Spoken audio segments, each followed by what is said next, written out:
Namaskar, this is Akhilesh Bhargava. Welcome to a review of 100 days of Modi 2 government. It's been over 100 days since Mr. Modi came back to power with an overwhelming majority. And the least that anyone can accuse him of is inaction or lethargy. We see him crisscrossing the globe. Every alternate day, you see him on a new capital with new world leaders, attending summits and pushing India's agenda. He has also so far remarkably handled the fallout of abolition of Article 370, if any, which Pakistan has been spearheading with all major nations in India's favor. So he has been a busy man. On the other hand, his right-hand man, Mr. Amit Shah, has been straddling the parliament, crisscrossing the politics of the country, recording memorable successes for the party in power. The BJP has used its brute majority in the parliament and has pushed legislation after legislation, including that related to triple talaq, that for abrogation of Article 370 and 35A, amendment to the Insolvency and Bankruptcy Code, and many more. In fact, they say that the last session of the parliament was one of the most productive ones in the last few decades. While this has been going on the political and external front, as far as the economy is concerned, the government has been able to record little success. In fact, it has been criticized for its management of the economy and the policies that have been coming. And that is best reflected in the results that are there to see. For the June 2019 quarter, India recorded a dismal growth rate of 5%.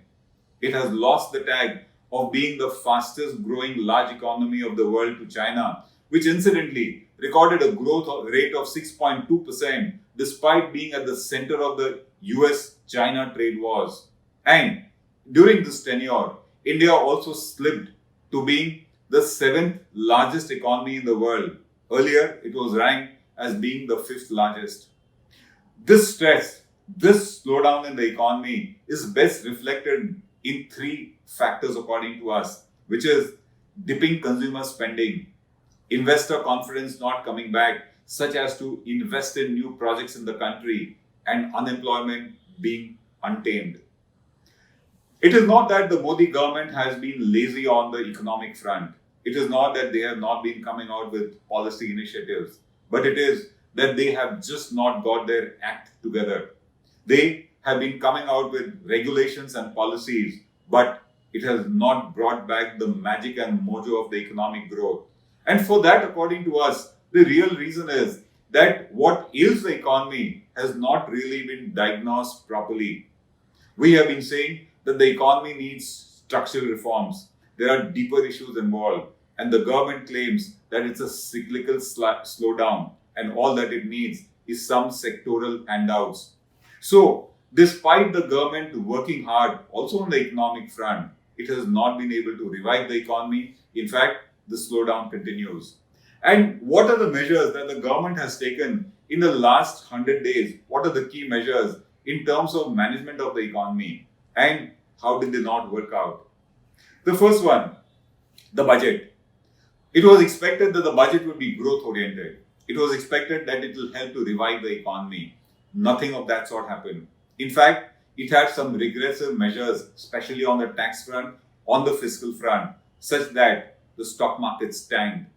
One of its most damaging measures was to do with taxation, such that FPIs, foreign investors, were now saddled with a very unwanted tax.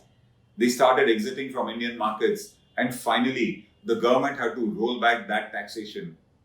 Yet another measure in the budget, which called a lot of criticism, was to do with government proposing to raise money abroad by way of loans in foreign currency. It raised a hue and cry. It was not a prudent measure. And even though the government has not rolled back this announcement, the chances are, looking at to what it is, it has been put on the cold burner and the government is not going to raise loans abroad, and thus there is a rollback of that measure also.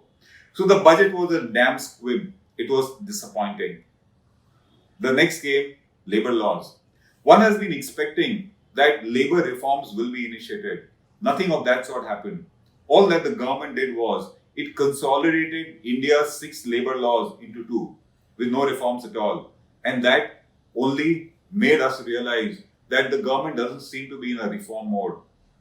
As part of its major policy initiative to revive the economy, the Reserve Bank initiated 2 interest rate cuts, the last one being of 35 basis points.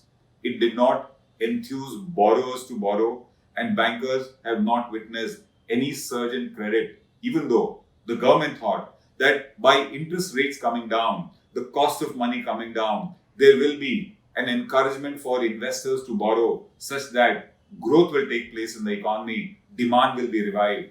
That did not happen. While this was taking place, the Prime Minister announced on Independence Day that India targets a $5 trillion economy by 2025. But then, when there is an overall slowdown going on and when economic measures are not really coming up to achieve such targets, it was more thought to be a political statement than a serious policy direction of goal of the economy. Angel tax continued to bother startups. The government has tried to dilute it, but it is not enough, and startups are not convinced. At this point of time came the sad demise of Mr. Vijay Siddhartha, who committed suicide and who also said in his last letter that he had been a victim of tax harassment. The tax department was on the back foot, but nothing really has come out for the taxpayer to think that tax harassment will stop. So that further dampened spirits. Then came the Jalan panel report, under which Reserve Bank is to pay an all-time high payment of 1.73 lakh crores to the government of India, of which 53,000 crores are what the panel says surplus reserves of the RBI, which must be handed over to the government. While conservative, prudent experts thought that this was not a good move, but what was alarming was that the government didn't even know what was it going to do with the money. Prudent experts would suggest that this money must be used for very productive purposes such that capital expenditure takes place and this money is not used to meet the fiscal deficit targets of the government. The finance minister sadly had no answer when she was asked about this.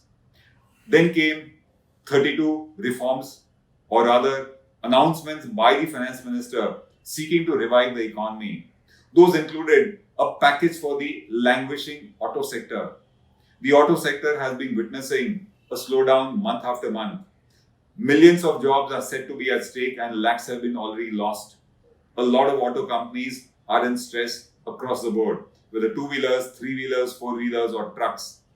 The finance minister announced a financial package rather, for its revival. It really did not convince. Demand for vehicles has not gone up. As part of these 32 measures, the FM also announced that public sector banks are going to receive an additional capital of 70,000 crores in order to kickstart lending. She said because of the 70,000 crores which are being infused into banks, about 5 lakh crores of additional lending will take place by banks. And in order to encourage bankers to lend, she also said that bankers will not be hounded if their genuine bona fide decisions go bad. Nothing has come out of it. Of course, it would be too early to think that because of these measures, there will be a queue of borrowers. But even if a queue of borrowers comes up, bankers are still a scared lot, not willing to lend.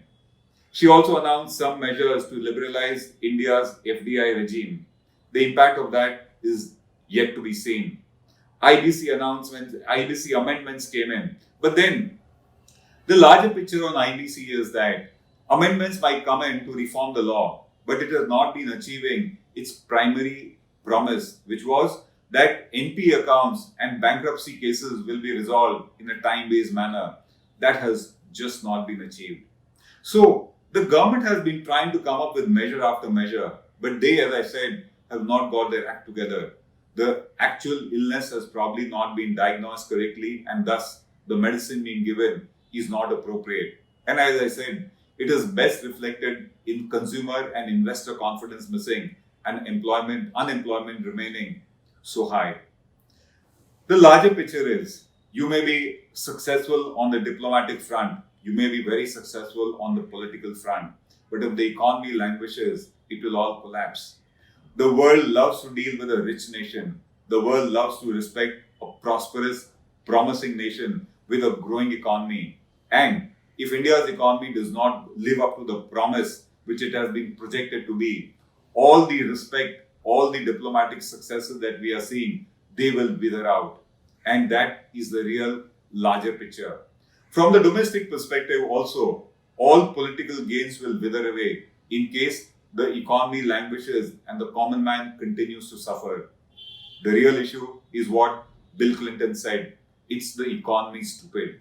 Finally, it's the economy that matters. And this is where, sadly, in the first 100 days of the Modi government, it may have put in a lot of efforts, but the results have been completely otherwise. This is Akhilesh Bhargava signing off till we meet again. Namaskar. Now be the first to know about the latest updates on our new news app. Go on your Android or iOS, search for HW News Network. Download our app, choose the language you prefer to get updates in, and be up to date with the latest news.